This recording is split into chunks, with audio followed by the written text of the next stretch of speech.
하나님의 말씀 로마서 7장 1절로 13절까지 저와 여러분이 한 절씩 교독하겠습니다.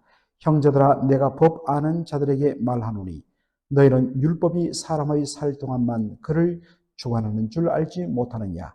남편 있는 여인이 그 남편 생전에는 법으로 그에게 매인 바 되랴. 만일 그 남편이 죽으면 남편의 법에서 벗어났느니라.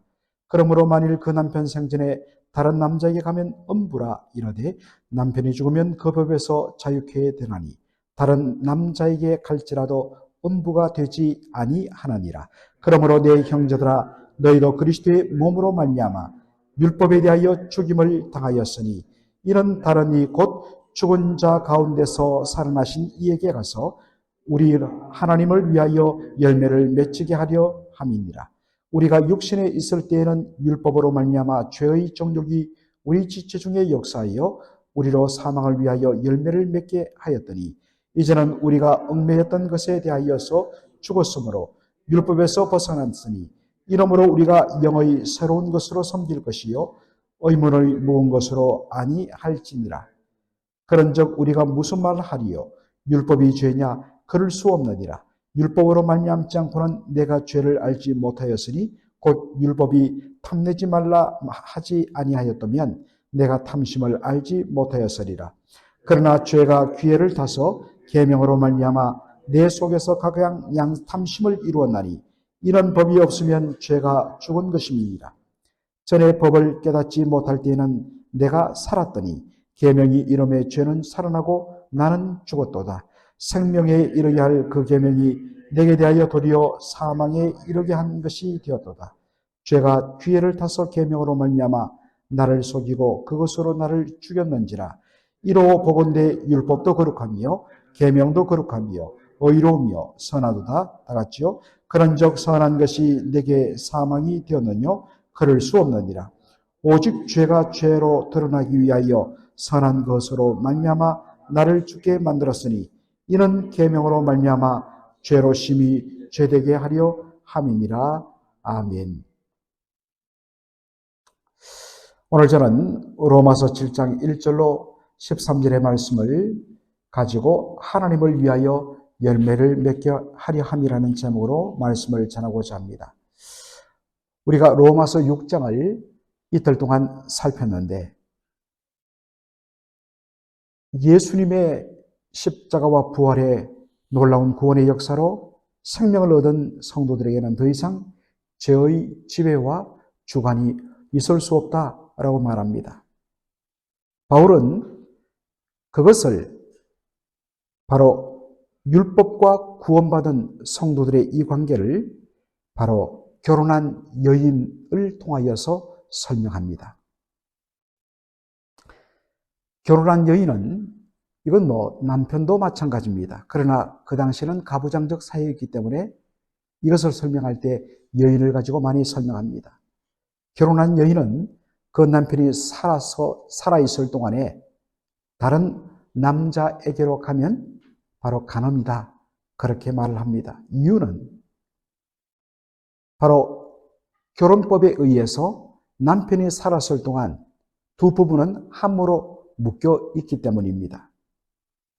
자, 그렇지만 남편이 죽으면 이제 그 부부의 결혼법에서 이 아내는 자유함이 되었습니다. 해방이 되었습니다. 벗어났습니다.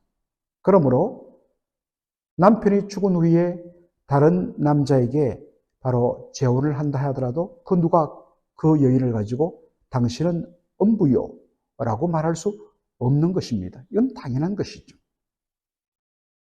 남편이 죽으면 남편과의 이 결혼관계가 완전히 해소가 되기 때문인 것입니다. 마찬가지로 구원받은 성도가 율법의 지배와 속박에서 더 이상 매이지 않는 이유는 그리스도의 몸으로 말미암아 우리가 율법에 대하여 죽임을 당하였기 때문이다 라고 설명합니다.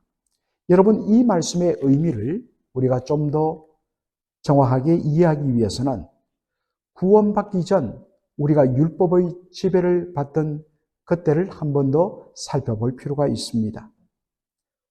여러분, 원래 우리 모든 사람들은 우리의 첫 조상인 첫사람 아담의 범죄와 타락으로 말미암아 태어날 때부터 영적으로 우리의 영혼이, 우리의 속사람이 바로 죄로 물든 본성, 죄성을 가지고 태어나기 때문에 죄를 지을 수밖에 없고, 또 태어날 때부터 바로 아담에게 물려받은 바로 그 죄로 말미암아서 영적으로 사망당한 채 우리는 태어납니다. 육신적으로는 우리가 걷고 행동하고 말하고 모든 결정을 내리지만 우리의 속사람 영혼은 바로 영적으로 죽은 것 가운데 그렇게 살아갑니다.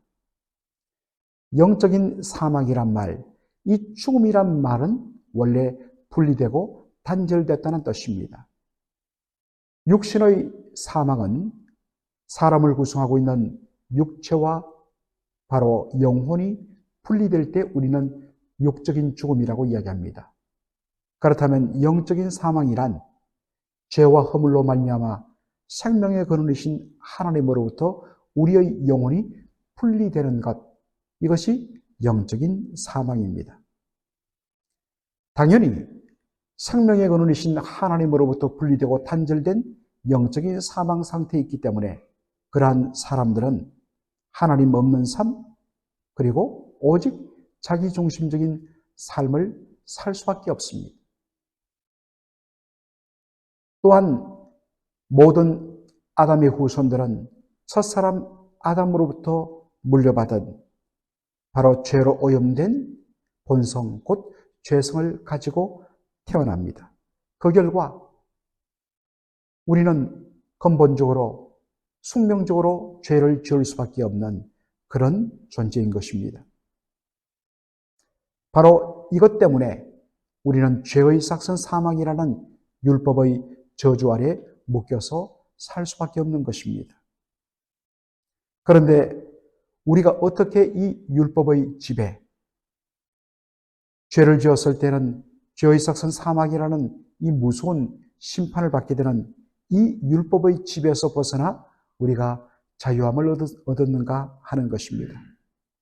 바로 이 문제를 해결하기 위하여서 하나님께서 독생자 예수 그리스도를 보내주셨고, 예수님께서 십자가에서 우리가 받아야 할 그 모든 율법의 저주를 예수님이 대신 다 짊어지시고 죽으심으로 단번에 영원한 속죄를 이루시고 그 율법의 저주에서 우리를 완전히 속량하신 것입니다.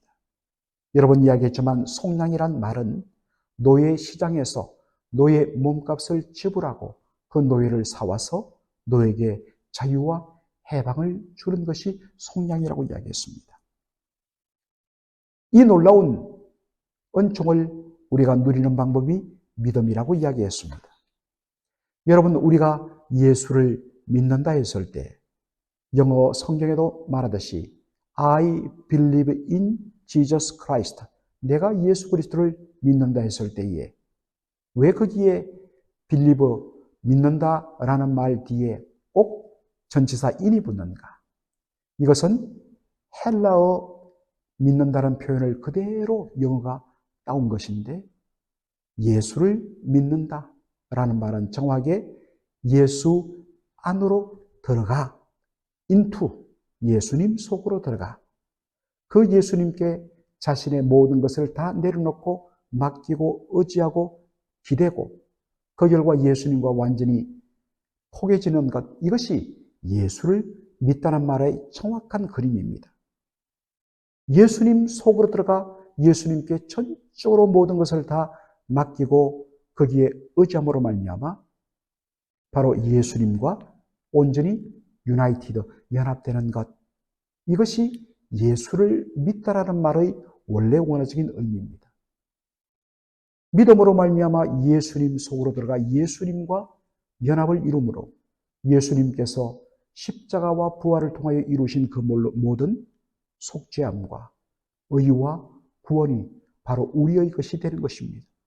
예수님께서 율법의 저주를 다 담당하시고 완전히 해결하셨기 때문에 예수를 믿고 구원받은 사람에게는 더 이상 율법의 지배, 죄의 삭선 사막이라는 이 무서운 율법의 지배가 더 이상 통용될 수 없는 것입니다. 그것을 가리켜 말하는 것이 우리는 율법으로부터 죽임당했다. 율법의 지배에서 바로 우리는 온전히 죽임당했다. 더 이상 율법의 지배를 받지 않는다. 마치 남편이 죽은 다음에 그 아내가 다른 사람과 재혼해도 그것이 전혀 불법이 아니요, 오히려 그 사람에게 자유가 되듯이 마찬가지로 더 이상 예수 그리스도를 믿는 사람에게는 그 어떠한 율법의 저주도, 율법의 지배도, 죄의 삭슨 사망이라는 무서운 심판과 저주도 있을 수 없다는 말입니다. 자, 그런데 문제는 바로 더 이상 나는 죄를 지어도, 이미 구원받았기 때문에 죄를 지어도 나는 더 이상 율법의 지배, 죄의 삭선 사망이라는 이 심판을 나는 받지 않고, 어차피 나는 영생 받았으니까 그 누구도 나에게 이제는 심판을 할 수 없으니 이제 그렇다면 나는 내 마음대로 살아도 되겠다 라는 생각으로 나가서는 안 된다는 것입니다. 이것을 방종의 기회로 삼아서는 안 된다는 것입니다. 로마서 7장 4절을 보니까 왜 예수님께서 우리에게 바로 이 율법의 저주에서 벗어나 우리에게 진정한 자유와 해방을 주셨는가 하는 목적이 나와 있습니다. 그러므로 내 형제들아, 너희가 그리스도의 몸으로 말미암아 율법에 대하여 죽임을 당하였으니, 이는 왜 그렇게 해주셨느냐면 다른 이 곧 죽은 자 가운데서 살아나신 이에게 가서 우리가 하나님을 위하여 열매를 맺게 하려 함이라. 열매를 맺게 하기 위하여 바로 예수님을 보내주셨고, 예수님이 우리의 모든 죄값을 다 지불하셨고, 우리를 죄와 사망의 저주에서 우리를 온전히 구속, 속량하셨다. 왜냐? 하나님을 위하여 열매 맺게 하려 함이라. 사실은 이 구절을, 로마서 7장 4절을 영어 성경을 통하여 보면 사실 그 의미가 훨씬 더 명확하게 드러납니다. 4절 후반절에 이는 다른 이 곧 죽은 자 가운데 살아나신 이에게 가서라고 되어 있는데, 우리 한글 성경에는 바로 누구누구에게 가다. 결혼의 비유로 말하면 남편이 죽고 나서 자유롭게 된 여인이 다른 남자를 만나 그 남자와 함께 결혼한다는 것, 이것은 바로 그 남자, 새롭게 만난 그 사람의 한 부분이 되며 그 존재에게 속하는 것. 그래서 영어 성경을 보면 belong to라고 되어 있습니다. 속한다라는 말을 씁니다. 그런데 정확하게 원어적인 의미를 쓰면 누구누구의 소유가 되다라는 뜻입니다. 우리가 주님의 소유가 되는 것, 바로 그분께서 피로 값주고 우리를 사셨기 때문입니다. 그렇기 때문에 우리의 삶은 오직 살아도 그분을 위하여 살고 죽어도 주를 위하여 죽는, 사나 죽으나 주의 것이 된 새로운 존재가 되었습니다. 그리고 바로 하나님께 열매를 맺게 하려 함이라. 여러분, 구원받은 성도는 바로 우리의 신분과 소속이 그리스도 예수께 속했습니다. 예수님의 소유가 되고 예수님의 것이 되었습니다. 나는 더 이상 어떠한 것도 지배를 받지 않기 때문에 내 마음대로 살겠다는 것이 아니라 이제는 내가 예수님께 속했다. 그러므로 그분을 위하여 살아야 되며, 특별히 하나님을 위하여 거룩한 열매를 맺음으로 그분을 기쁘시게 하는 그것이 바로 나에게 주어진 구원의 목적이라는 사실, 이것을 보여주는 것입니다. 이를 위하여 율법의 지배, 죄의 삭선 사망이라는 율법의 저주에서 우리를 벗어나게 했다는 것입니다. 그러므로 우리가 받은 이 놀라운 자유, 더 이상 우리가 범죄해도 죽음의 심판을 받지 않는 이 놀라운 자유를 방종의 기회로 삼지 말고 나는 그리스도에게 속한 자다. 그러므로 이제 나의 삶은 오직 주님을 위한 것이요 하나님께 열매를 맺어 하나님 앞에 영광을 돌리는 삶이 되어야 된다. 늘 이것이 우리의 생각과 우리의 마음을 온전히 주장해야 될 줄로 믿습니다. 기도하겠습니다. 살아계신 우리 아버지 하나님, 오늘 로마서 7장을 통하여서 다시 한 번 더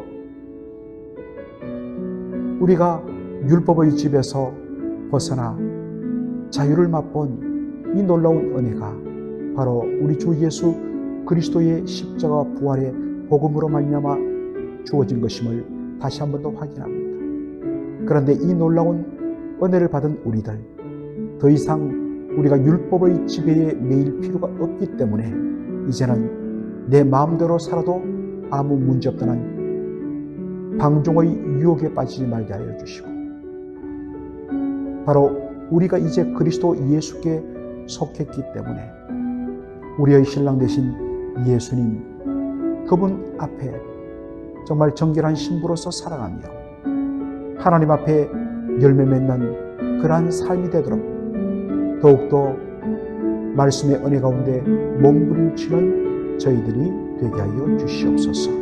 예수님의 이름으로 기도하옵나이다. 아멘.